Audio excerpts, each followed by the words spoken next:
Hi, my love. Welcome to the Gemma Hanley podcast. My name is Gemma. I'm your host. This is the space where I have honest conversations about overcoming anxiety and overwhelm so that you can calm your nervous system and feel really confident and happy and calm from within yourself. Along the way, I share my own stories of holistically healing 23 years of anxiety and depression myself. And so, if you're a woman seeking answers to perfectionism, people pleasing, burnout, resistance, you may love, you're in the right place. Let's do it. Let's begin. And before we begin, I want to pay my respects and acknowledge the traditional custodians of the land upon which I am recording from, which is the Gubbi Gubbi tribe. And I want to extend that acknowledgement to their elders, past, present, and emerging, as well as anybody of Indigenous or Torres Strait Islander heritage watching this replay. Hello, freaking brilliant woman. Welcome back to the Gemma Hanley podcast. Our first live recording. Live, what I mean by that, real time. Our first real time recording for 2024. If you took a break, I trust that it was exactly what you needed.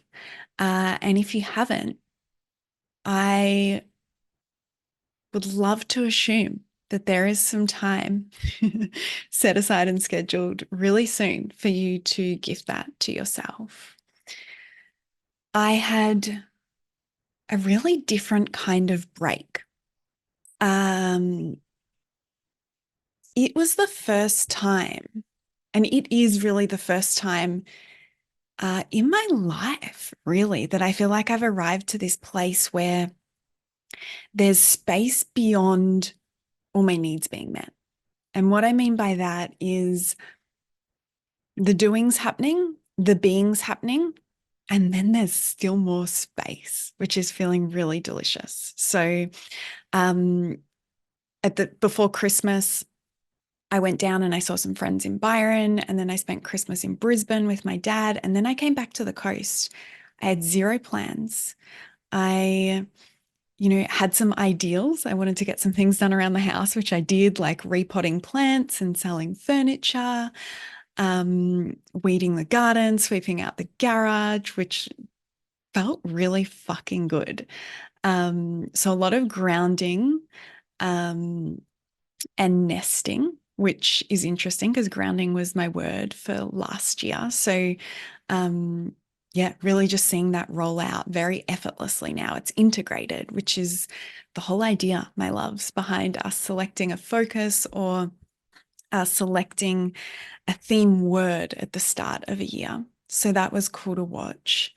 But even also in setting my goals and my vision for the year ahead, and actually what seemed to translate for me, again, which had never happened before, was the goals naturally and the vision naturally is one that I can see is probably going to take closer to 2 years than 1 12-month period. And I feel like that just comes from lived experience and watching and gathering data and information from all the past years where I've set goals and not taking it personally or not believing that I should be able to negotiate and dictate and demand a time frame around something, but really relaxing into the realistic nature of sometimes what expansion and evolution and growth looks like. So that's been really fun. And one last thing I want to share with you as a reflection from my break to bring to you as a prompt as well is that one of my favorite things, if you're a long-time listener, you've probably heard this before, one of my favorite things about coming back from a holiday, a break, time off, really time out of our everyday rhythm or routine, whether that's intentional or not, how our routine looks, is coming back after being out of that space. Because this is a really potent opportunity and time for us to notice, okay, I see myself going back into that habit, or, okay, I haven't been doing this thing. What would it look like? What support would I need? What skill might I need? So that when I come back into the everyday lifestyle and the responsibilities of life that maybe reduce or are on pause when we take a holiday or a break? What would it look like for me to be able to bring this as a continued habit, continue implementing it into my everyday lifestyle and routine as well? And so an example of this for me is I got really good at eating dinner at 5 p.m. And there are a few supportive resources around this other than the break, actually. One of my girlfriends has had a baby. I think he's maybe 11 weeks old this week. And so we're doing earlier dinners, which I froth because I really like having empty space before bed to have some time for myself, whether that's creative expression, reading, even moving my body in some way, having downtime, whatever that might be. I love having that space before bed to have some more me time. I am also, I'm not sure if I've talked about it here on the podcast, definitely on socials and on Instagram, in the experience of detoxing and releasing a parasite. Towards the tail end of that is what I'm putting out there. But with that, the protocol that I'm on with my naturopath means that I need to be eating at certain times and doing supplements at certain times. And so that's required me to eat earlier as well. But what it has done ultimately is given me the experience of how good that feels and the knowledge that I want to carry that into my everyday life, which I have been doing. It's been working. So want to reflect that back to you. Yeah. To look at, okay, what felt really nourishing or what felt really peaceful and calm to my nervous system when I was on break or when I was on a holiday?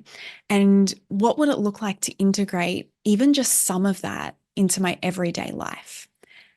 And where might there be some hurdles or some challenges around that? And how can I begin working on those as well? Alrighty, let's dive in, girlfriend. This podcast episode is one that you have asked for. On Instagram, I'll occasionally put question boxes up there. I always invite you into my DMs with topics that you'd like me to speak about on the podcast. And so this is one that came through. I'm going to read you the question. The question was, when you feel you keep getting stuck in a narrative or drama in your mind or with a person, how can you best just stop playing into it, or is it something deeper? So that's what we're going to explore today.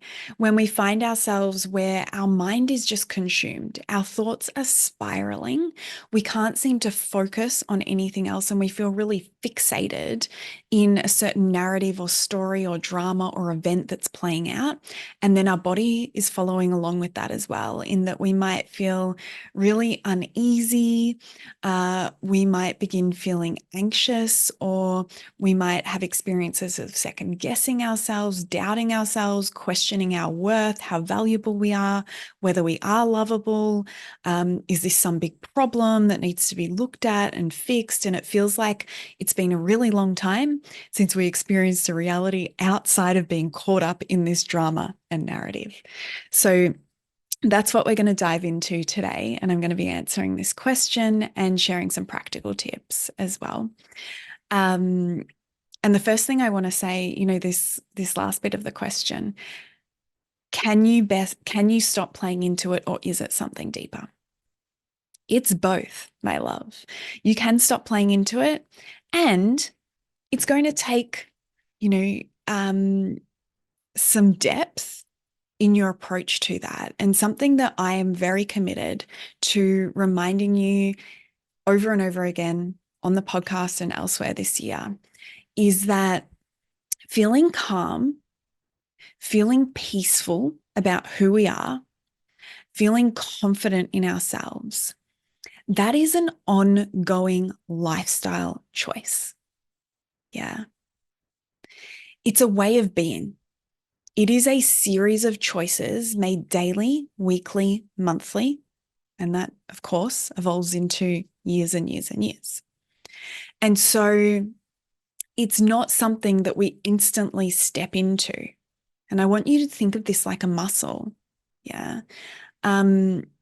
Since I've been detoxing and since I've been on this protocol for healing my gut, I have not been training. I've been doing some nature walks, and that's really been it. Maybe some stretching. Actually, I have done a little bit, a very small amount of yoga.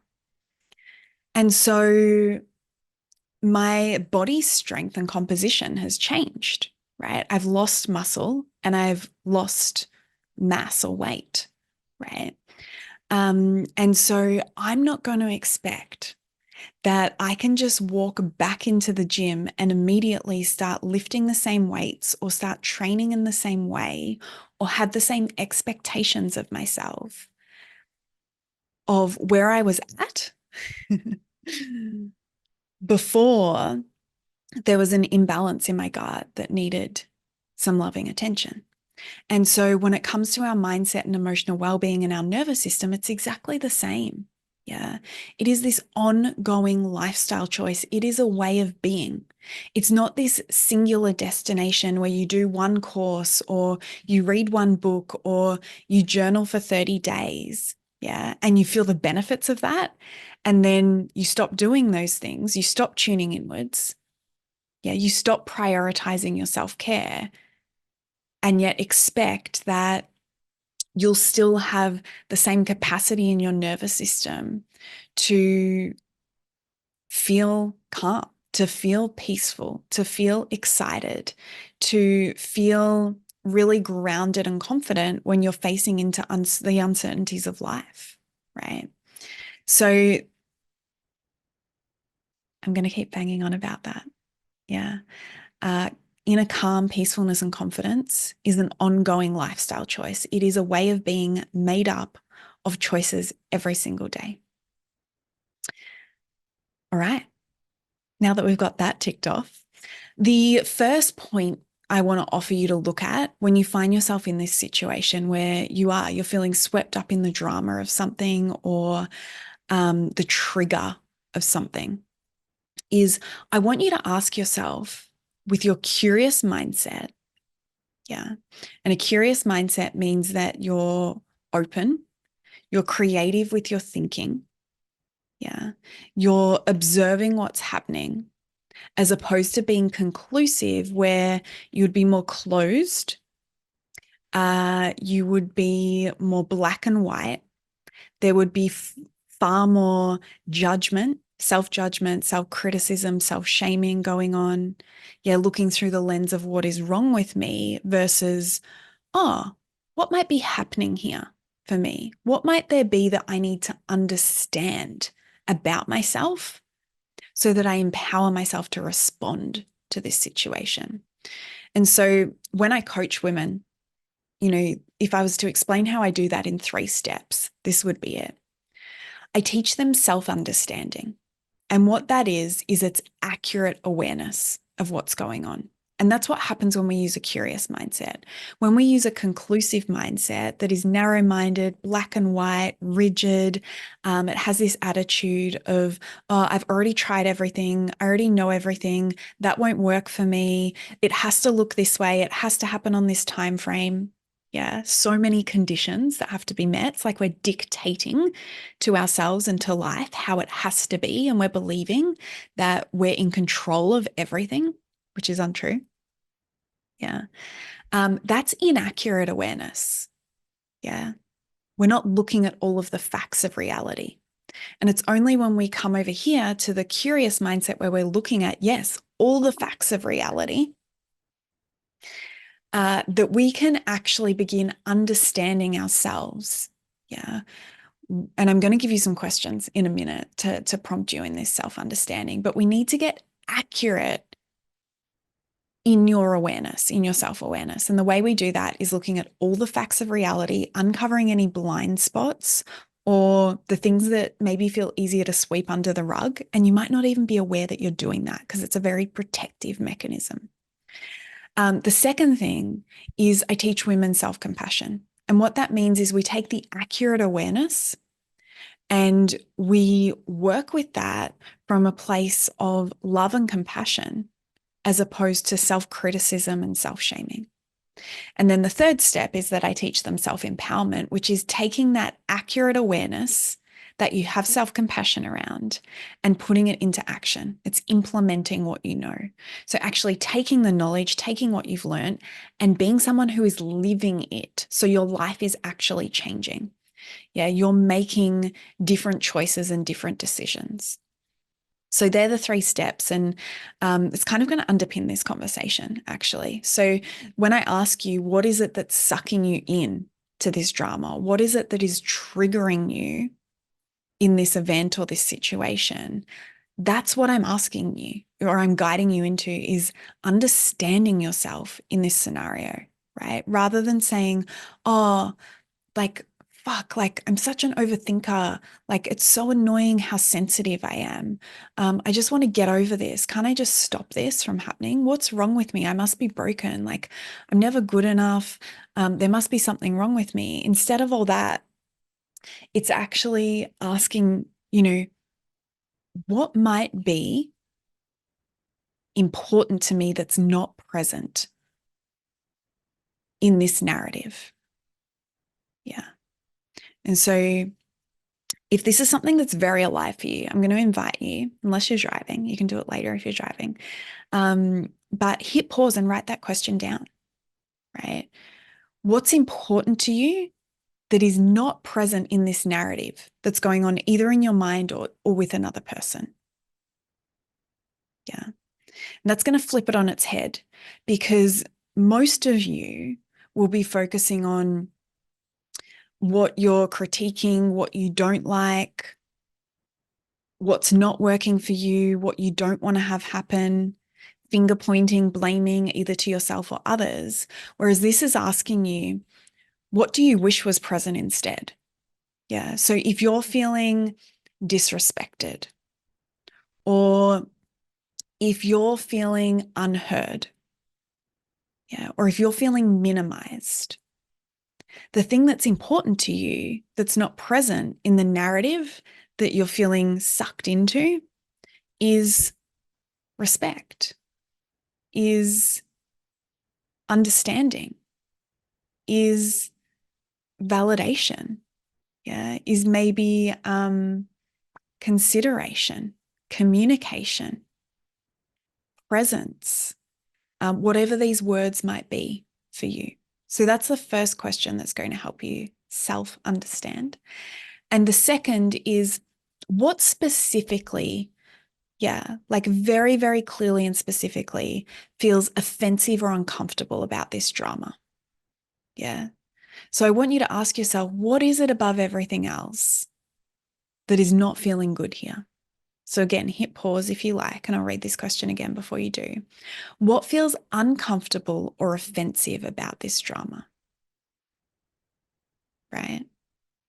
So that might be, and I gave you some examples already, but let's go into maybe some more behavioral examples of, say, disrespected. So maybe it's that when you spend time in a relationship, the person speaks over you all the time, or they're trying to convince you that they're right and you're wrong. Or maybe they just speak about themselves the whole time and they don't even inquire or ask you a question, right? Maybe they're really rude. Yeah. So these are some of the behaviors. And then what might feel uncomfortable or offensive about that is, well, I don't feel like I have a voice here, or I feel really misunderstood and unseen here. I feel like I'm really unimportant to this person. Yeah, that they're not even interested or engaged enough to ask a question. Now, there's a whole other story going on there as well, right? As to why this person might be showing up in that way. However, what we're looking at here is what feels uncomfortable and offensive to you, and what's important to you that you wish was present but isn't. Because when you can give language to this, not only are you self-understanding and gaining accurate awareness, you're also, from that accurate awareness, going to have an experience of relief in your body of, oh, okay, this makes more sense now. I can actually see what is happening now. I've got language that I can put to this now. Yeah. So that's the first little step. And then the second and third is that we want to look at both a mindset or a nervous system focus. Yeah. For when we're feeling overstimulated in our nervous system or triggered or sucked into drama. There needs to be a mindset and a nervous system focus. And there also needs to be a strategy focus. We need both. And more often than not, I see women are more comfortable with the strategy, right? They're like, just give me the 5 steps, or like, what do I need to do? Or how do I fix this? How do I stop this? How do I get rid of this? How do I change this? And the strategy is important. We do need that.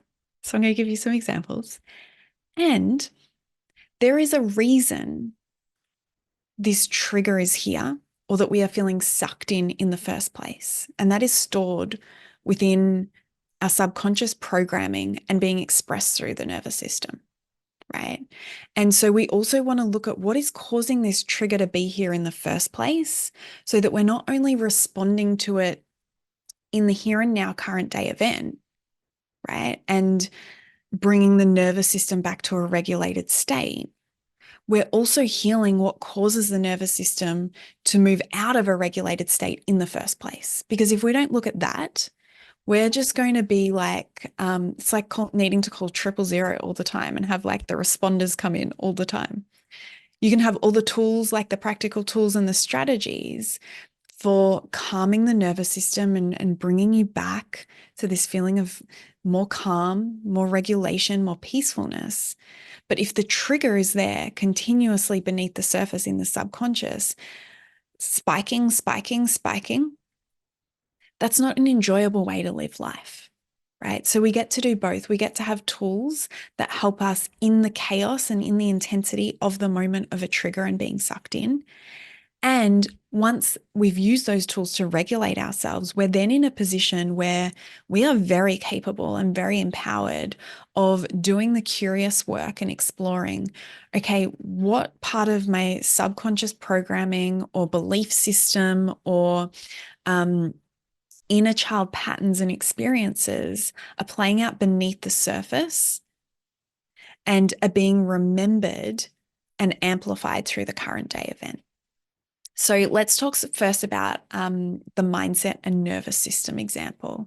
And this is often going to look like more of a somatic practice. And what I mean by somatic is coming into the body as opposed to using your mind, right? So the mindset and nervous system practice doesn't include like using your brain to reframe, or using your hand to write in your journal with a pen and paper, right? Or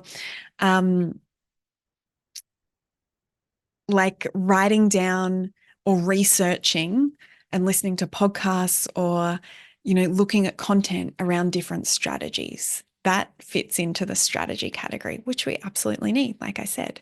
But this is actually coming into connection with the felt experience in your body.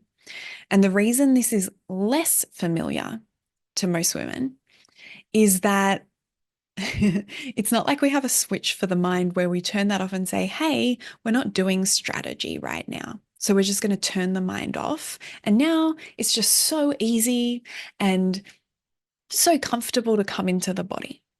That doesn't happen, right? And so when we are looking to connect to the body and the felt experience around the facts of reality, the mind is often there saying like, oh no, like we've figured it out. We've got this plan now. Or yeah, like I know there's sadness there, or like I know there's frustration, or I know there's guilt, or I know there's shame, but we know why it's there, right? And so let's just get on with that part. Let that be there, right? So many of us, when we go in to feel our emotions and we hear the mind, we're like, oh, okay, oh, well, that didn't work. Like the mind is just too loud. Let it be there. Listen to it, hear it, and say, thank you. I know we're going to use a strategy around this. And right now, we're also going to feel this. Yeah. And so it's a practice of emotional intelligence when we connect to the body and actually feel the emotion around the facts of the experience. And so when I speak about emotional intelligence, I teach that with 3 key steps: recognize, participate with, and understand. Recognize in that we're able to name the emotion, name the sensations, and maybe even name where we're feeling it most in the body. Participate with in that we let ourselves actually feel that, right? So one of my favorite ways to do that, I might give 2 or 3 of my favorite steps to doing the participate with, is finding a private, quiet place and coming down onto the ground. Yeah. In our everyday responsibilities as an adult, we're normally standing, sitting. I'm sitting at my desk right now recording this. Later, I'll be standing in the kitchen as I wash dishes and prepare meals. I'm standing as I hang out the washing. I'm sitting as I'm driving in my car to an appointment. And so when we come onto the floor, we immediately interrupt that patterning or that experience that creates a contrast, right? And that contrast can, and it does for me, help to soften and for me to access as well more of my sensitivity and also my childlike nature, right? So that's one thing, is I love to come into a private, quiet space and come down onto the ground. And I also love to use skin on skin touch with myself. So that could look like my bare hand on my bare chest, on my heart. Or you could even place your hands where you have recognized the emotion is most intensely residing in your body. Maybe that's in your throat. Maybe that's in your gut. Maybe it's in your jaw. Yeah. And what that does is it signals to the nervous system, to your inner child, and to your body, I'm here to be present with you. Yeah. It builds trust and it builds rapport that you're not dismissing or trying to shove down or get rid of a very real experience that is there with intelligence to communicate with you. So that's the participate. I've recorded other podcasts on podcast episodes on emotional intelligence specifically. If you scroll back, there's one called There Are No Negative Emotions. And then the third is understanding, right? And when we allow ourselves to name and feel, so to recognize and participate with the emotion in the body, the intelligence of what that emotion is there, asking us to pay loving attention to, or is wanting to teach us so that we gather more intelligence, information, intuitive knowing about who we are and what is right for us, so that we can evolve and we can expand and we can experience more of what lights us up inside. That becomes accessible and we get to understand, okay, this communication system of the body through a painful emotion, what is it wanting to communicate with me, right? And I've mentioned already inner child, but that is an incredibly powerful practice for you to either have a guided practice around and an understanding of how to connect inward with her. Because 0 to 7 years old is where we are downloading a huge amount of our programming, our coping mechanisms, how we respond to the world, what we know to be good or bad, who we have to be to survive. Yeah.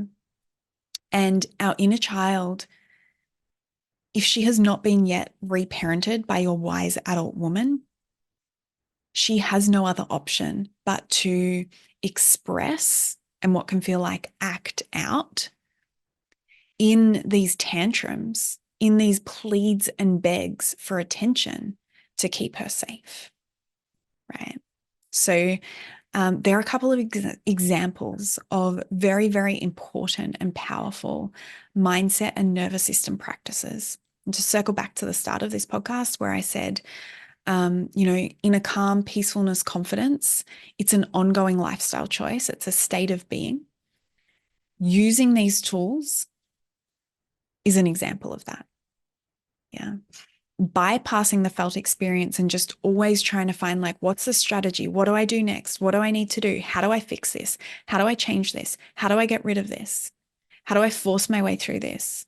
How do I get over this? Yeah. All that language that's showing up is often indicating that there is a bypassing and a non-attentiveness to our nervous system. Yeah, at a deep level that actually heals. And I think that's ultimately, if you're here listening to this conversation and this podcast, it's because your preference would be that these experiences of feeling sucked in, or these experiences of feeling triggered rather, are less common. Yeah, they're not your experience of a normal everyday of the week, or they're not taking up the most space in your experience of life. What is actually taking up the most space is regulation, joy, confidence, creativity, feelings of flow and freedom, energy, enthusiasm, feeling connected, feeling clear, feeling certain, right? And so we don't get to those places without ongoing choices to work with our nervous system and to self-understand. Yeah. Let's jump into a couple of strategy examples to finish up this conversation. So, you've identified, what is it that I wish was present here? Yeah. What's important to me that I'm not getting, either in the relationship with this person or in my experience of life right now, and what specifically feels uncomfortable and offensive. When you answer that question of what's important to you, you're going to identify what you want more of, what feels nourishing, what is it that does feel regulating to your nervous system? What is it that you like? And when you've identified that, then you can ask yourself, and again, activate your curious mindset around, okay, well, let's bring some strategy to this now, right? Because if we don't bring the strategy after feeling the emotions and being with the nervous system, that's when we feel like we get swept away in the emotion, or that's when we feel like we move into a victim mentality from feeling our emotions. So we come to the strategy and we can ask ourselves, how can I spend more of my time, energy, love, attention in spaces that do meet this thing that's important to me? Yeah, that do have less of what feels uncomfortable or offensive to me. How can I be proactive? How can I empower myself to have more access and exposure to environments that give me what feels good? Yeah. And you can brainstorm around this. Like, last night I went to a group meditation with my meditation teacher and a philosophy chat afterwards. Like, immediately I'm immersed in community around people and experiences with a shared set of values, right? We're having conversations about things that are important to me. Yeah. The purpose of life, human evolution, growth and healing, right? A yoga studio, a dance class. There's so many different opportunities that when we get creative, and curious, you'll really start to get on a roll. Like, are there places you can volunteer in your local community? There's been 2 options that have come up for me in the last month in the space of volunteering, both of which I know would put me immediately in environments where I would be able to access more of what's important to me. So looking for these opportunities. Even the content you're consuming, my love. Like the type of podcast you're listening to will either have you feeling expanded and understood and engaged and excited about life, or it will have you feeling like segregated, misunderstood, like there's something wrong with you. Be really intentional about the content that you're consuming. And another strategy that I want to give you is based on the information you have around this narrative or drama, either with yourself or with another person. Let's assume it's with another person for this example. There's probably going to need to be a setting of a boundary, or if there's already a boundary present, it's going to be coming back to yourself and remembering that your boundaries are yours to honor. And sometimes we need to review and change our boundaries as well. Now, when we have a boundary, that doesn't necessarily mean that the best outcome will come or be achieved from communicating that to the other person. It might be a commitment and a realization you have within yourself of, oh, I actually just need to stop showing up in that space, right? Or I need to reduce the frequency that I'm showing up in that space. Or I need to change my expectations of what is available when I show up in that space, and then look for other places where I can have my needs met. Yeah, because I know they won't be met here. And if I go into the exact same scenario, in touch with the facts of reality that this person, this relationship, or this environment is not going to meet me on this specific thing that's important to me, but there are other reasons I want to be there, but I know I'm not going to get this thing, then that will change your nervous system experience in the environment too. It might also be a boundary with yourself where, you identify what you want to work on in this dynamic. Like, what is it here to teach you? And who do you want to be more of when you go into that environment? Yeah. Like how do you want to expand as a woman? Do you want to become more patient? Do you want to become more compassionate? Right? There's a line with these things, my love. Yeah, I'm not talking about continuing to expose yourself to behavior that is violating or harmful, right? But if we're talking about a relationship where you often feel challenged by someone, or you often feel like there's not so much space for your voice, or you often feel like they've got really strong opinions and you want to actually work on using your voice not only where it feels easy, not only where there's space left open, not only where people agree with you, but also becoming someone that can lovingly hear other opinions and then also bring forward your own. Yeah. That might be something that is a boundary that you want to set in the relationship with yourself. So that's just about all I really wanted to bring for this conversation, keeping it really practical and also explaining the why behind these things being so important. When we ask ourselves, what is it that is sucking me into this? What is it that is triggering me? We're practicing the self-understanding, right?